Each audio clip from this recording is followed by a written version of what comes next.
Hello everyone, मैं गणेश आप सभी का अपने यूट्यूब चैनल विधान क्लासेस पर स्वागत करता हूं। और अब हम अपनी भारतीय राज्य व्यवस्था की श्रृंखला में आगे बढ़ रहे हैं और आज हम पढ़ने वाले हैं संविधान का निर्माण। कि संविधान का निर्माण कैसे हुआ, आखिरकार हमें किन किन कठिनाइयों का सामना संविधान के निर्माण में करना पड़ा और कैसे कैसे संविधान का निर्माण हुआ, किन किन देशों के से हमने संविधान के विषय में जानकारी प्राप्त की है।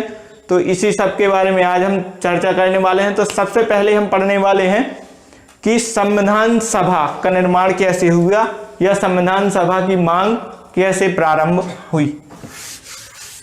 आज हम पढ़ने वाले हैं संविधान का निर्माण।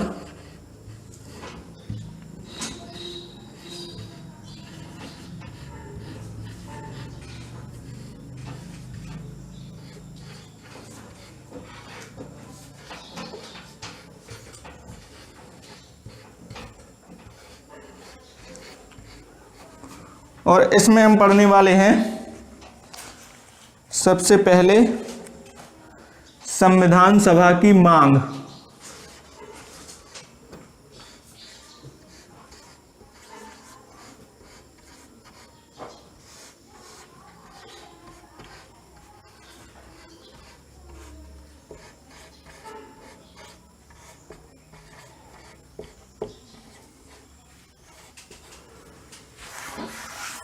तो सबसे पहले हम पढ़ने वाले हैं संविधान सभा की मांग कि संविधान सभा की मांग किस प्रकार हुई। तो एक मतलब हम हम कह सकते हैं कि एक पूरी निश्चित घटना है, मतलब कि धीरे धीरे ही संविधान सभा की मांग प्रारंभ हुई और उसके बाद उसे पूर्ण रूप से स्वीकार कर लिया गया। इसके बाद हम चलने वाले हैं संविधान सभा की मांग पर। जी, तो एक कहानी के रूप में समझते चलिएगा कि संविधान सभा की मांग किन किन चरणों से गुजरी है। फिर उसके बाद मैं आपको यहाँ पर थोड़ी थोड़ी मतलब बताता हूँ कि आगे क्या होता है। तो सबसे पहले क्या हुआ कि 1934 में हम कह सकते हैं कि 1934 में सर्वप्रथम संविधान सभा की गठन की मांग M.N. राय ने रखी। M.N. राय जो वामपंथी दल के हम कह सकते हैं कि एक नेता थे। फिर उसके बाद आगे क्या हुआ, तो फिर उसके बाद जस्ट एक साल बाद 1935 में क्या हुआ कि कांग्रेस के द्वारा संविधान सभा की मांग रखने मतलब कांग्रेस द्वारा संविधान सभा की मांग आधिकारिक तौर पर की गई। और 1938 में उसके 3 साल बाद बिल्कुल 3 साल बाद पंडित जवाहरलाल नेहरू ने कह दिया कि भारत में जो है वो संविधान सभा का निर्माण होगा, वो भारत में वयस्क मताधिकार के आधार पर चुनी गई सभा के द्वारा होगा, उसमें किसी भी प्रकार का बाहरी हस्तक्षेप नहीं होगा। मतलब हम कह सकते हैं कि उसमें किसी भी प्रकार का बाहरी हस्तक्षेप नहीं होगा और यह जो सभा का निर्माण होगा वह वयस्क मताधिकार के आधार पर चुनी जाएगी। तो अब हम पढ़ते हैं कि सबसे पहले संविधान का निर्माण कैसे हुआ, सभा का निर्माण कैसे हुआ। तो 34 में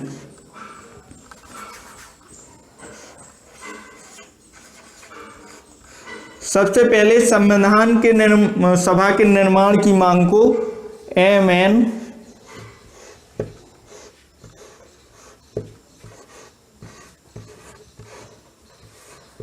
राय ने रखा था, जो हम कह सकते हैं कि वामपंथी दल के एक नेता थे। फिर जस्ट इसके एक साल बाद प्लस में 1935 में कांग्रेस ने आधिकारिक तौर पर हम कह सकते हैं कि संविधान सभा की मांग की। कांग्रेस ने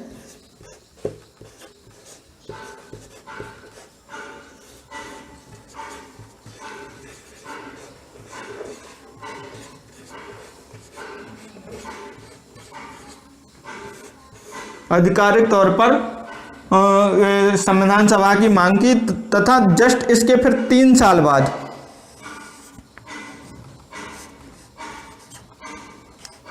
1938 में यहां पर पंडित जवाहरलाल नेहरू ने कह दिया कि संविधान सभा का जो निर्माण होगा वह वयस्क मताधिकार के आधार पर होगा और उस पर उसमें किसी भी प्रकार का बाहरी हस्तक्षेप नहीं किया जाएगा।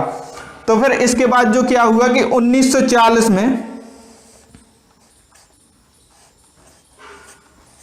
जस्ट 2 साल बाद, ब्रिटिश सरकार ने संविधान सभा की इस मांग को स्वीकार कर लिया। ब्रिटिश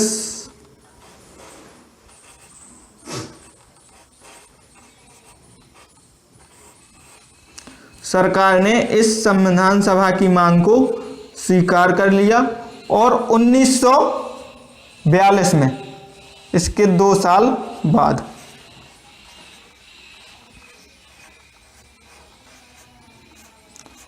में ब्रिटिश सरकार ने अपने जो उनके कैबिनेट के एक मंत्री थे सर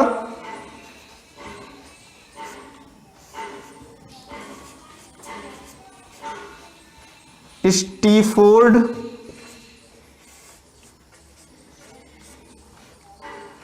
क्रिप्स,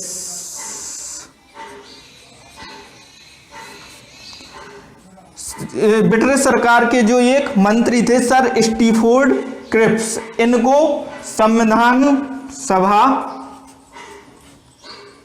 के निर्माण के प्रस्ताव के साथ, हम कह सकते हैं कि मतलब संविधान सभा का निर्माण किस प्रकार होगा, उस प्रस्ताव के साथ सर स्टीफोर्ड क्रिप्स को भारत भेजा गया।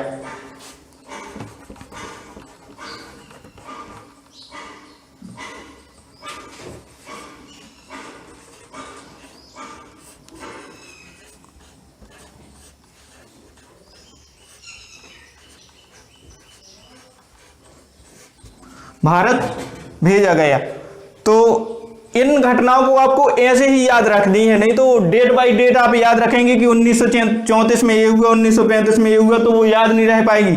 एक क्रम में आप याद रखना कि 1934 में ये हुआ, एम.एन. राय ने संविधान सभा की आधिकारिक तौर पर मांग रखी। फिर उसके जस्ट 1 साल बाद 1935 में कांग्रेस ने आधिकारिक तौर पर संविधान सभा की मांग रखी। फिर उससे 3 साल बाद 38 में जवाहरलाल नेहरू ने कह दिया कि संविधान सभा का जो निर्माण है वह हम कह सकते हैं कि वयस्क मताधिकार के आधार पर किया जाएगा और उसमें किसी प्रकार का बाहरी हस्तक्षेप नहीं होगा। फिर उसके जस्ट 2 साल बाद 1940 में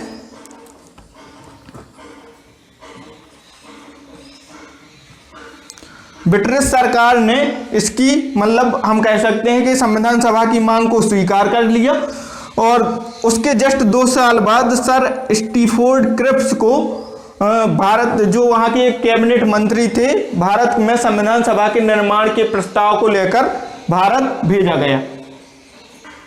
इसके बाद क्या हुआ कि उस समय मुस्लिम लीग भी भारत में एक मतलब कांग्रेस की तरह ही एक संस्था थी जो मुस्लिमों का प्रतिनिधित्व करती थी। तो उन्होंने क्या किया कि उन्होंने इस प्रस्ताव का, या हम कह सकते हैं कि क्रिप्स मिशन का बहिष्कार कर दिया, विरोध कर दिया। उनका मानना था कि भारत को 2 अलग अलग राज्यों में विभाजित कर दिया जाए और दोनों के संविधान के लिए अपनी स्वयं की अलग अलग संविधान सभाएं हों। लेकिन जो क्रिप्स मिशन था उसने इसको, तो हम कह सकते हैं कि क्रिप्स प्रस्ताव, जो कैबिनेट मंत्री थे और क्रिप्स प्रस्ताव था, उन्होंने उनकी इस मांग को तो अस्वीकार कर दिया, लेकिन उन्हें काफी हद तक संतुष्ट कर दिया। इसके बाद अब हम चलते हैं आगे। तो नेक्स्ट जो घटना हुई है वह है कि नवंबर 1946 में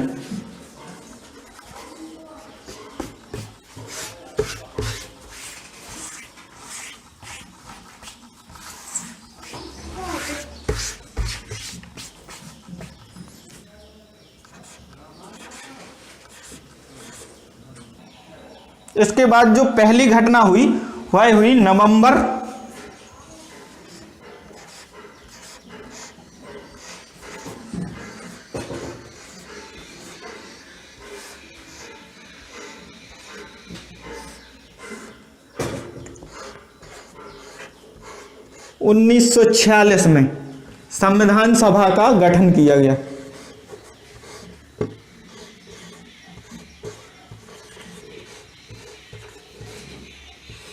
संविधान सभा का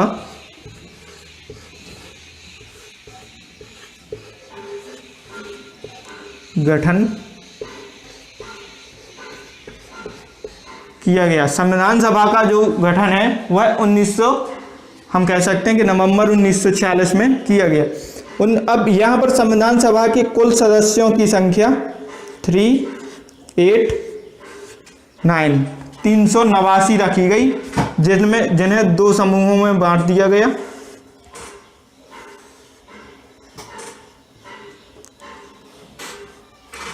यहाँ पर कुछ सीटें हम कह सकते हैं कि ब्रिटिश प्रांत को दी गई और कुछ सीटें देसी रियासतों को दी गई।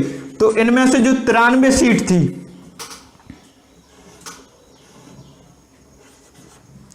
93 सीट थी वह देसी रियासतों को दी गई, देसी रियासतों को।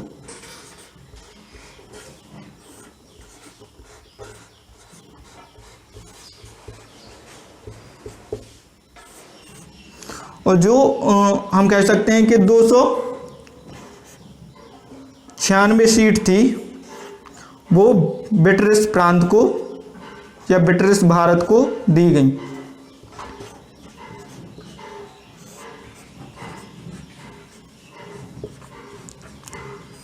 अब इन 296 सीटों में भी आगे जाके बंटवारा हो गया। तो 292 सीटें थीं,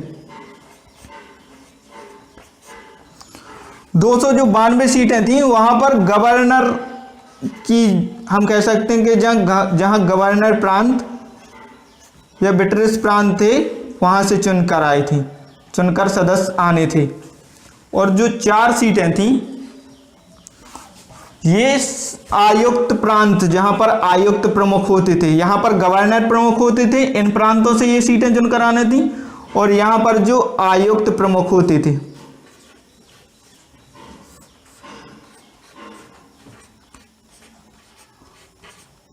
आयुक्त प्रमुख होते थे, इन 4 सीटों का हम कह सकते हैं कि जो ये 4 सीटें यहां से सदस्य चुनकर आने थे। अब सवाल था कि इन सीटों का बंटवारा किस प्रकार किया जाएगा। तो देखिए, इन सीटों का बंटवारा 3 समुदायों में किया गया। पहले थे मुस्लिम,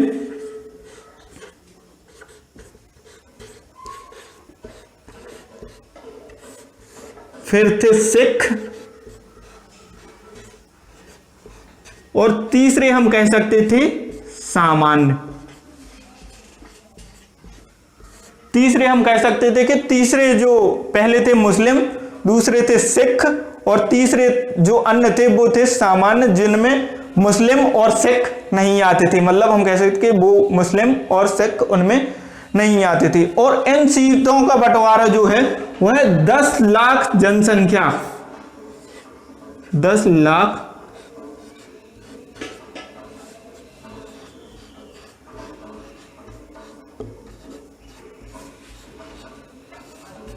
जनसंख्या के अनुपात में प्रदान किया गया। मतलब हम कह सकते हैं कि 10 लाख जनसंख्या पर एक सीट निर्धारित की गई, एक सीट निर्धारित की गई। फिर इसके बाद आगे चलते हैं तो आगे की प्रक्रिया देखते हैं। तो अब हम कह सकते हैं कि संविधान सभा का निर्माण जो हुआ था वो संविधान सभा आंशिक रूप से चुनी गई थी, आंशिक रूप से चुनी गई थी।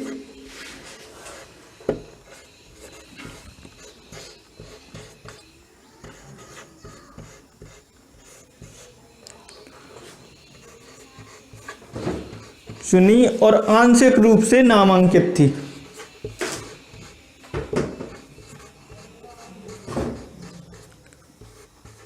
आंशिक रूप से नामांकित थी। अब इसका क्या मतलब है? देखिए, आंशिक रूप से जो चुनी गई थी इसका मतलब है कि जो हमने ब्रिटिश भारत को जो 296 सीटें उपलब्ध कराई थी उन पर तो चुनाव होना था, उन पर हम कह सकते हैं कि चुनाव होना था। लेकिन आंशिक रूप से नामांकित जो देसी रियासतों को हमने 93 सीट उपलब्ध कराई थी उनमें तो उन्हें उन्हीं का सीधा प्रतिनिधित्व था, वो चाहे जिसे भी अपनी सीट दे सकते थे। तो ये थी आंशिक रूप से चुनी हुई। अब सवाल उठता है कि अगर आंशिक रूप से चुनी हुई सीटें जो थी 296, उस पर चुनाव किस प्रकार होना था, मतलब कैसे चुनाव होना था। तो इस चुनाव के लिए एक पद्धति अपनाई गई थी,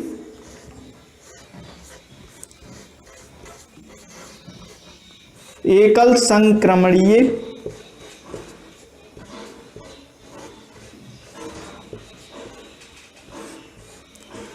मत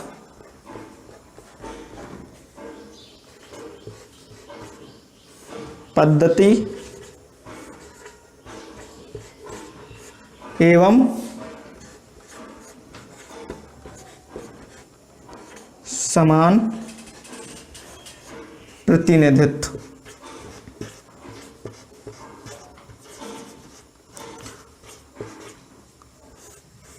अभी भारी भारी शब्द क्या है कि एकल संक्रमणीय मत पद्धति एवं समान प्रतिनिधित्व।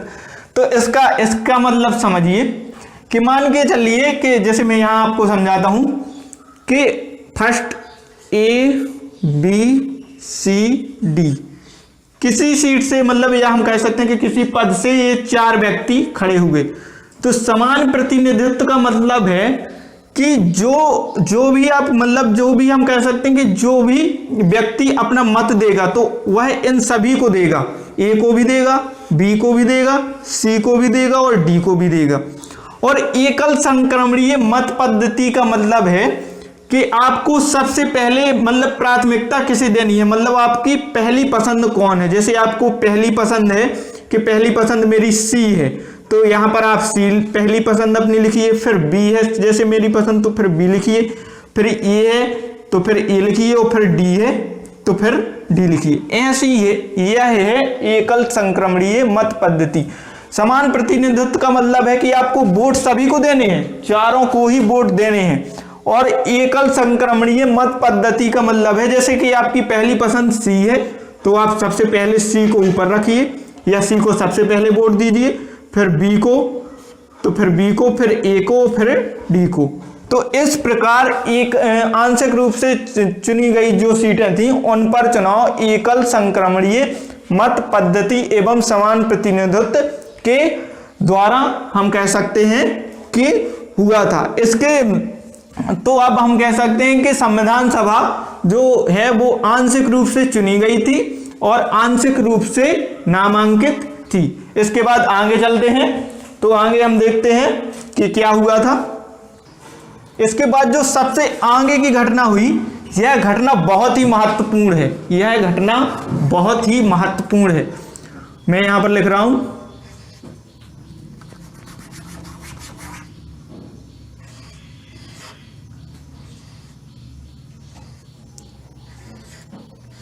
9 दिसंबर 1946। यह डेट आपको हर हाल में याद रखनी है क्योंकि यह बहुत ही महत्वपूर्ण घटना हुई थी इस दिन। इसी दिन के द्वारा संविधान सभा की पहली बैठक, हम कह सकते हैं कि पहली बार बैठक हुई संविधान सभा की।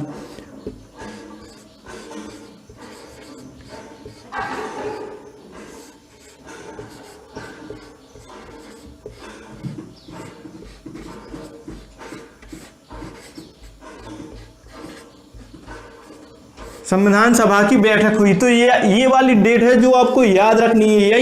ये जो डेट है वो बहुत से एग्जामों में पूछी गई है, तो ये डेट आपको खास करके याद रखनी है। अब इसके बाद जब संविधान सभा की पहली बैठक हुई 9 दिसंबर 1946 को, तो मुस्लिम लीग ने तो पहले ही बहिष्कार वो कर चुके थे, तो उन्होंने अब भी बहिष्कार किया और पाकिस्तान के लिए अलग संविधान सभा का निर्माण की मांग की।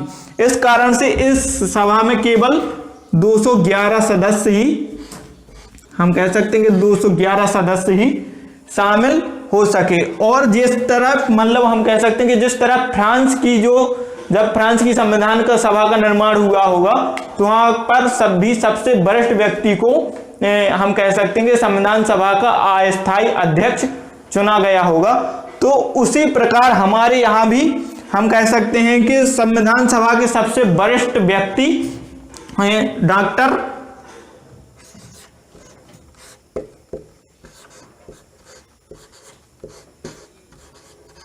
सच्चिदानंद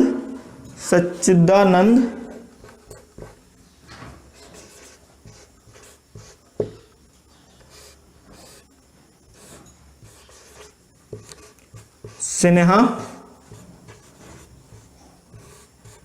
को अस्थायी अध्यक्ष, संविधान सभा का अस्थायी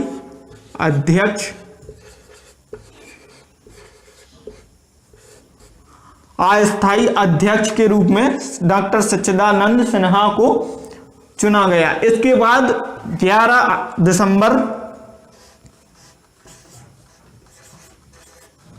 1946 को हम कह सकते हैं कि डॉक्टर राजेंद्र प्रसाद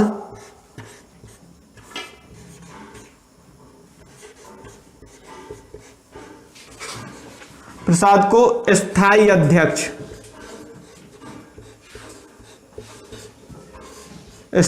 अध्यक्ष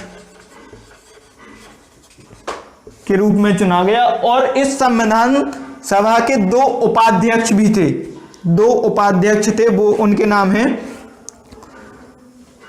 वी.टी. कृष्णमाचारी, वी.टी.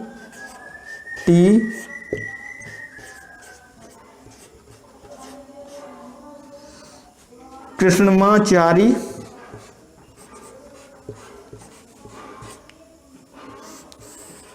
और H.C. मुखर्जी।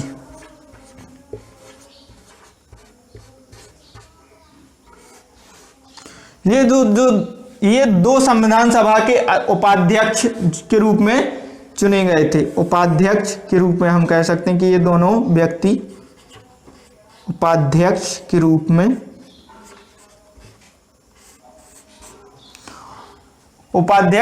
में चुने गए थे। इसके बाद हम आगे चलते हैं तो देखते हैं कि आगे क्या हुआ। इसके बाद 13 दिसंबर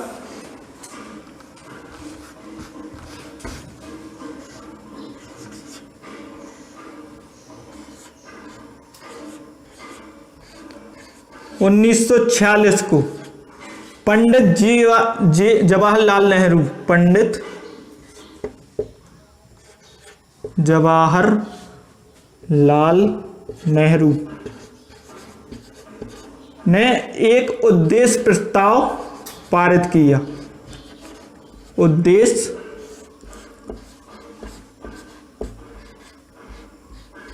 प्रस्ताव पारित किया। इसी उद्देश्य प्रस्ताव को आज हम संविधान की प्रस्तावना के रूप में पढ़ते हैं। यही उद्देश्य प्रस्ताव था जिसे हम आज संविधान की प्रस्तावना के रूप में पढ़ते हैं। और इसे हम कह सकते हैं कि 22 जनवरी 1947 को स्वीकार कर लिया गया। स्वीकार कर लिया गया। इसके बाद जो हम कह सकते हैं कि संविधान सभा ने कुछ महत्वपूर्ण कार्य और किए, उनके बारे में आपसे चर्चा करता हूं कि संविधान सभा ने महत्वपूर्ण कार्य कौन कौन से किए। तो संविधान सभा ने सर्वप्रथम 1949 में भारत की राष्ट्रमंडल के सदस्य के रूप में सदस्यता को स्पष्ट किया कि मतलब भारत राष्ट्रमंडल का सदस्य है। इसके बाद हम कह सकते हैं कि 26 जनवरी इसके बाद 22 जुलाई 1947 को संविधान सभा ने हमारा राष्ट्रीय ध्वज तिरंगे को स्वीकार किया। इसके बाद हम 24 जनवरी 1950 को राष्ट्रीय गान एवं राष्ट्रीय गीत के रूप में हम कह सकते हैं राष्ट्रीय गान जो हमारा है वह जनगण मन अधिनायक जय है वो स्वीकार किया। और राष्ट्रीय गीत जो है वंदे मातरम उसे भी 24 जनवरी 1950 को ही स्वीकार किया। इसके साथ साथ 24 जनवरी 1950 को ही डॉक्टर राजेंद्र प्रसाद को भारत के हम कह सकते हैं कि प्रथम राष्ट्रपति के रूप में संविधान के सभा द्वारा ही चुना गया, और संविधान सभा की जो अंतिम बैठक है वह भी 24 जनवरी 1950 को ही हुई थी। तो इस प्रकार हम कह सकते हैं कि 24 जनवरी 1950 को इतनी सारी घटनाएं हुई थी। तो अब मैं इन्हें बोर्ड पर लिख रहा हूं कि संविधान सभा द्वारा कौन कौन से महत्वपूर्ण कार्य किए गए थे। जी, तो अब मैं लिख रहा हूं कि बोर्ड संविधान पर संविधान सभा द्वारा कौन कौन से महत्वपूर्ण कार्य किए गए थे। तो 1949 में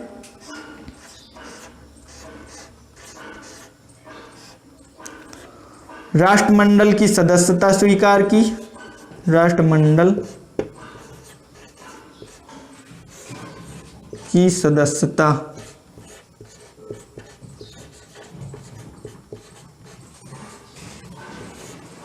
भारत ने स्वीकार की, भारत ने स्वीकार की।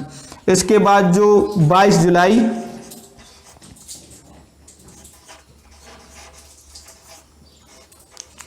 1947 को हमारा हम कह सकते हैं कि संविधान सभा के द्वारा राष्ट्रीय ध्वज, राष्ट्रीय ध्वज जिसे हम तिरंगा कहते हैं उसे स्वीकार किया गया। फिर 24 जनवरी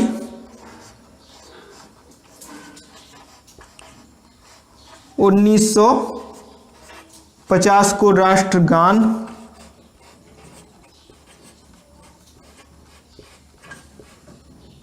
जो हमारा जन गण मन अधिनायक जय हे है वो स्वीकार किया गया, और राष्ट्रीय गीत, राष्ट्रीय गीत वंदे मातरम उसे स्वीकार किया गया। और 24 जनवरी 1950 को ही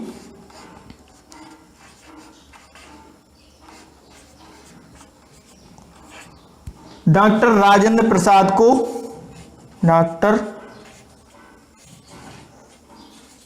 राजेंद्र प्रसाद को भारत के प्रथम हम कह सकते हैं भारत के प्रथम राष्ट्रपति के रूप में स्वीकार किया गया। इसके बाद 24 जनवरी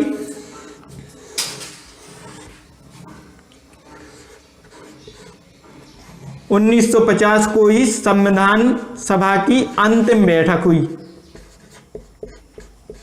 अंतिम बैठक हुई। और 24 जनवरी 1950 को ही संविधान सभा की अंतिम बैठक हुई, और इसके प्रारूप पर, संविधान का जो प्रारूप था उस पर 114 दिन तक हम कह सकते हैं कि बहस चली, 114 दिन तक बहस चली। और इसके साथ ही फिर हम कह सकते हैं कि 1950 के बाद 1951 और 1952 में आम चुनाव थे लोकसभा के। तो आम चुनाव हुए उस 1951 और 52 तक, जो मतलब 1951 और 52 तक जो जब तक आम चुनाव नहीं हुए थे उस तब तक की जो अंतरिम सरकार गठन की गई थी,